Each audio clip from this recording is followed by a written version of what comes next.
Note বাতিলের ধাক্কায় বেড়াতে যাওয়ার আনন্দটাই মাটি। শৈল শহরে দুর্বিষহ অবস্থা পর্যটকদের। পকেট বড়, ভারী নোটের বান্ডেল, তবু ভুগতে হচ্ছে অর্থ সংকটে। এটিএম বন্ধ, ফলে সেই পথেও সুরাহার নাম গন্ধ নেই। বিপাকে পর্যটকরা। পাহাড়ে এখন পাহাড় প্রমাণ বিপদ। দুশ্চিন্তায় কার্যত নাওয়া খাওয়া বন্ধ হতে বসেছে পর্যটকদের।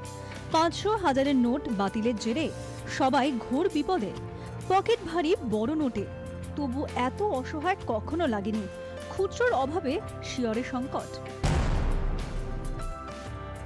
যা ছিল টুকটাক খরচা হয়ে যাচ্ছে, এখন গাড়িগুলোতে দেওয়া হচ্ছে এইসবগুলো। যেহেতু বাইরে বেরিয়েছি, তো টাকা যাতে কম থাকে, 500-1000-ই বেশি ছিল আমাদের কাছে। তো যা কুচখাচ আছে সেগুলোতেই তো এখন সেগুলো দিয়েই চালাচ্ছি।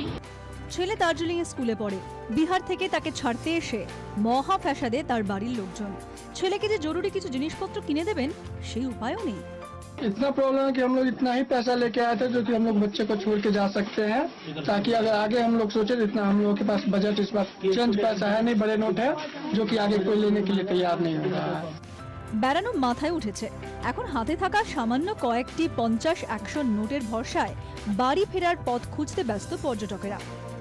ব্যুরো রিপোর্ট, 24 ঘন্টা।